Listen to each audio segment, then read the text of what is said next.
بسم اللہ الرحمن الرحیم۔ شروع اللہ کے نام سے جو بڑا مہربان نہایت رحم والا ہے۔ ایک بڑا انٹرسٹنگ سوال آیا، اس کو لے لیتے ہیں کہ عقل انسان کے اندر ہے جس کی بنا پر وہ ڈیسیژن میکنگ کرتا ہے، اور انسان کے اندر روح بھی ہے، تو کیا روح کی بھی عقل ہوتی ہے؟ اور اگر روح کی عقل ہوتی ہے تو اس کا کوئی ثبوت ہے؟ روح کی عقل ہوتی ہے، اس کا سب سے بڑا ثبوت تو یہ ہے کہ عالم ارواح میں روح نے اس بات کی تصدیق کی کہ اللہ سبحانہ و تعالی آپ ہی رب ہے اور آپ ہی کی ذات عبادت کے لائق ہے، اور یہ اقرار ہے جو عالم ارواح میں ہوا، جس کو ہم الست کے ضمن میں ذکر کر چکے ہیں پہلے، جو اللہ تعالیٰ کا فرمان ہے کہ الست بربکم، کیا میں تمہارا رب نہیں ہوں؟ قالوا بلا، تو ان سب نے کہا کہ بے شک آپ ہی ہمارے رب ہیں۔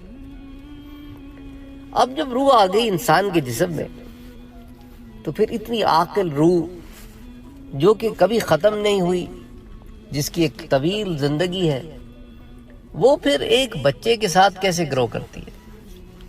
اس کی وجہ یہ ہے کہ جب جسم میں روح ڈالی جاتی ہے، جب بچہ ماں کے پیٹ میں 4 ماہ گزار چکا ہوتا ہے، تو اس کی دل کی دھڑکن کے ساتھ روح جو ہے اس کے اندر آتی ہے، ٹرانسفر کی جاتی ہے۔ اب روح بدن کی تابع ہو گئی ہے، اب بدن کی گروتھ کے ساتھ ساتھ بدن گرو کرے گا۔ روح کا انفلوئنس انسان کے جسم پہ نہیں ہے، روح کا انفلوئنس انسان کے دل پہ ہے، کیونکہ وہ دل کی حرکت کے ساتھ بدن میں آئی ہے۔ انسان کا جو بدن ہے، اس کی عقل ہے، اس کی سمجھ ہے، اس کا فہم ہے، اس کا ادراک ہے، اس کی ایک نالج ہے، اس کی ایک انفارمیشن بیس ہے، وہ تو وقت کے ساتھ ساتھ بڑھتی رہتی ہے، اور پھر ایک عمر آنے پہ گھٹتی رہتی ہے۔ اور روح کا کام اس سے عقل سے نہیں ہے، وہ عقل جو اس کو ودیعت کی گئی ہے وہ اس کے بدن کا حصہ ہے۔ تو انسان میں 2 قوتیں مرکب ہیں، ایک ہے روح اور ایک ہے نفس۔ ان دونوں کا میدان جنگ ہے دل۔ روح جو مالا اعلیٰ سے آئی ہے، وہ اپنے اندر اچھائی رکھتی ہے، اور نفس جو اس عالم ناسوت کا حصہ ہے، اپنے اندر برائی رکھتا ہے۔ اب انسان کے اوپر منحصر ہے کہ وہ نفس کی سنتا ہے اور روح کو دباتا ہے، تو وہ نفس امارہ کی طرف اپنے آپ کو پل کرتا ہے، گناہوں کی طرف اپنے آپ کو پل کرتا ہے، یا وہ روح کی سنتا ہے اور نفس کو سدھارنے کی کوشش کرتا ہے کہ نفس کو امارہ سے اٹھا کر، لوامہ سے نکال کر، اور کرتے کرتے کرتے اس کو آل دا وے مطمئنہ تک لے جائے۔ تو انسان پہ منحصر ہے کہ وہ سنتا کس کی ہے۔ فائنل ڈیسیژن میکنگ جو ہے وہ انسان کی ہے، اسی لیے انسان پہ جزا و سزا کا معاملہ ہے۔ اچھا، شیطان جو وسوسے ڈالتا ہے وہ نفس پہ ڈالتا ہے، اور جو ملک ہے، جو معاون ہے انسان کا، وہ انسان کو اچھائی کی طرف ایک دفعہ یاد دلاتا ہے، اس کی روح کو، کہ دیکھ تو وہاں سے آئی ہے، تیرا کام تو اچھائی ہے، تو اچھائی کی طرف روح کو راغب کرتا ہے۔ شیطان نفس کو برائی کی طرف راغب کرتا ہے، اور پھر دونوں کا میدان جنگ جو ہے، نہ ملک شیطان سے لڑتا ہے، نہ شیطان ملک سے لڑتا ہے، لڑتے ہیں روح اور نفس دل کے میدان پر۔ ٹھیک ہوگی بات؟ اچھا، اب سوال یہ پیدا ہوتا ہے کہ ٹھیک ہے، روح جو ہے وہ بدن کی تابع ہے، اور بدن جو ہے وہ وقت کے ساتھ ساتھ ترقی بھی کرتا ہے، تنزل بھی آتا ہے، اس میں گراؤ بھی آتا ہے، لیکن سائنس کے حساب سے تو دل تو ایک ایسا ٹکڑا ہے جس کے اندر خون آتا ہے، وہ پروسیس کرتا ہے، اس کو صاف کرتا ہے، باقی بدن میں پھینکتا ہے۔ یہ تو بلڈ کو پمپ کرنے کا آلہ ہے، تو اس کا کام تو یہ ہے۔ تو پھر یہ کیا بات ہے کہ اس کے اوپر روح اور نفس کا اثر ہوتا ہے؟ اب دیکھیں نا، سائنس کی ایک فیلڈ ہے، سائنس ایک فیلڈ ہے، ہر فیلڈ کی ایک لیمیٹیشنز ہوتی ہیں۔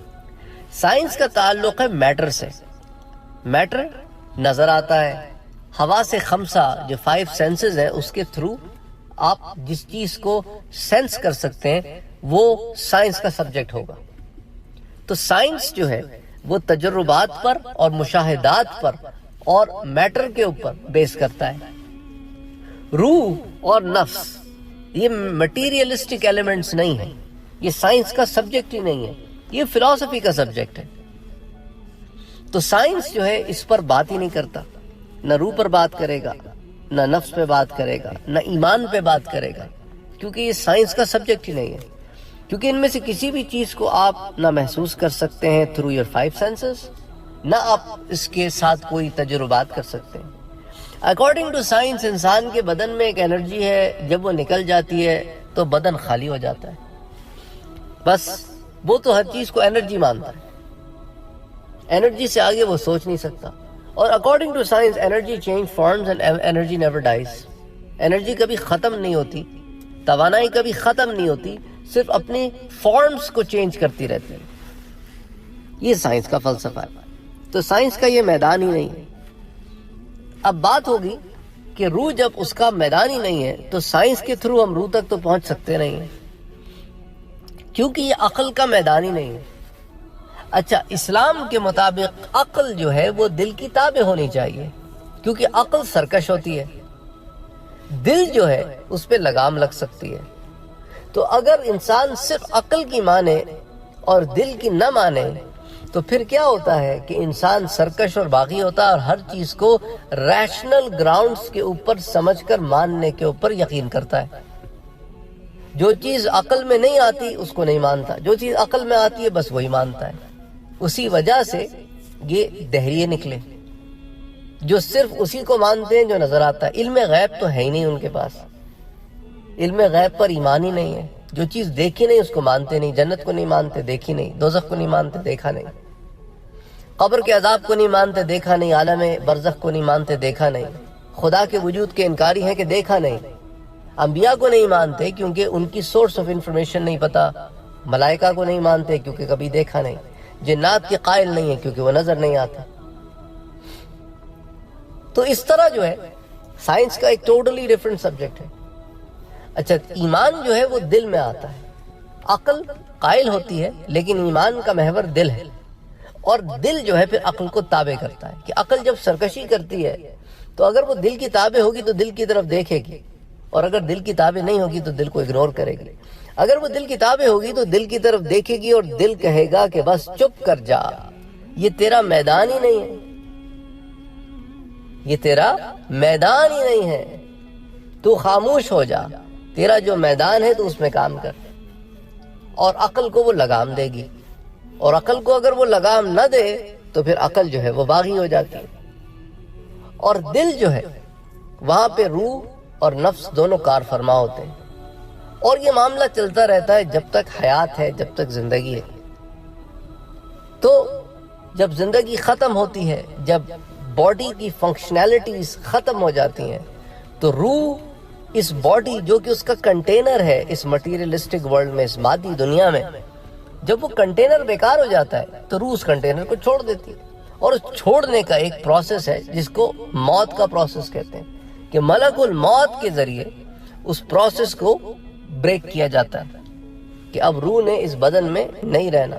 تو اس کے لیے بدن کو فیل کیا جاتا ہے اور بدن سے روح کو اخراج کیا جاتا ہے، نکالا جاتا ہے.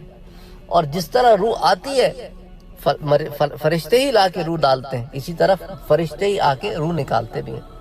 پھر روح لطیف ہے، جسم کثیف ہے، تو وہ لطیف روح اپنے رب کی طرف لوٹتی ہے.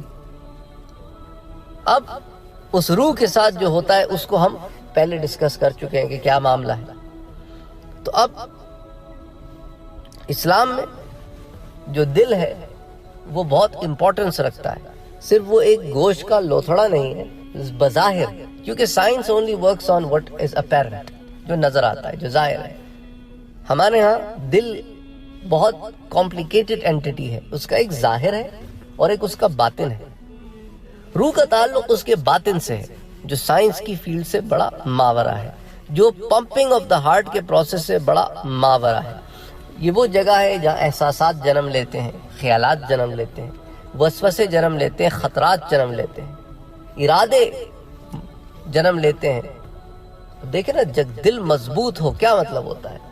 بھئی عقل تو فیصلہ کرتی ہے لیکن دل میں اگر جگرا نہ ہو تو عقل جو ہے وہ فیصلہ نہیں کر پاتی صحیح، متذبذب رہتی ہے، ادھر ادھر ڈولتی رہتی ہے. دل مضبوط ہو تو وہ عقل کو ہمت بندھاتا ہے، کہتا فکر نہ کر گزریں گے ہم، پھر عقل کو تابع کرتا ہے. تو ان دونوں کی ہم آہنگی اگر ہو تو انسان کے وجود میں سکون رہتا ہے. اور جہاں دل اور عقل الگ الگ ڈائریکشن میں پل ہوں وہاں سٹریس کریٹ ہو جاتی ہے، جس کو آپ تناؤ کہتے ہیں اردو میں. اور اس سٹریس کی وجہ سے انسان پھر مختلف بیماریوں کا شکار ہوتا ہے، کیونکہ آپ کا پورا بدن جو ہے وہ بٹ جاتا ہے، کچھ دل کی مانتا ہے کچھ دماغ کی مانتا ہے، تو سٹریس فیکٹر ہو جاتا ہے. پھر اس کو دبانے کے لیے آپ ادویات لیتے ہیں، دوائیاں لیتے ہیں، جس سے آپ کا نروس سسٹم جو ہے کام ڈاؤن ہوتا ہے. آپ اپنے احساس کو ختم کرتے ہیں اپنے ان پین کلرز کے ذریعے. ان پین کلرز کے ذریعے بہرحال یہ ایک بڑا کمپلیکیٹڈ پروسیس ہے، اس کو چند الفاظ میں بیان کرنا مشکل ہے. تو اس کو آپ بس یہیں تک رکھیں، کیونکہ بات ایسی اگر ہوتی رہے گی تو شاید اس پر گھنٹوں بات ہوتی رہے گی. اللہ تعالی ہم سب کو اپنی حفظ و امان میں رکھے، ہمارے خیالات کو دین اسلام کے تابع رکھے، اور ہمیں سرکشی سے بچائے، گناہوں سے بچائے، گھمنڈ سے بچائے، اور ہمیں شیطان کی اتباع سے بچائے، شیطان کی جالوں سے بچائے، اس کے پھندوں سے بچائے. کیونکہ at the end of the day انا للہ و انا الیہ راجعون، اللہ کی طرف ہی جانا ہے، اسی کی طرف سے آئے ہیں، اسی کی طرف لوٹنا ہے. تو کیوں نہ اس کی طرف اس حال میں لوٹیں کہ وہ راضی ہو، کیوں نہ اس کی طرف اس حال میں لوٹیں کہ اللہ تعالیٰ اپنے بندوں سے خوش ہو اور پھر اپنی رحمت سے ان کو جنتوں میں داخل کرے. وما علینا الا البلاغ.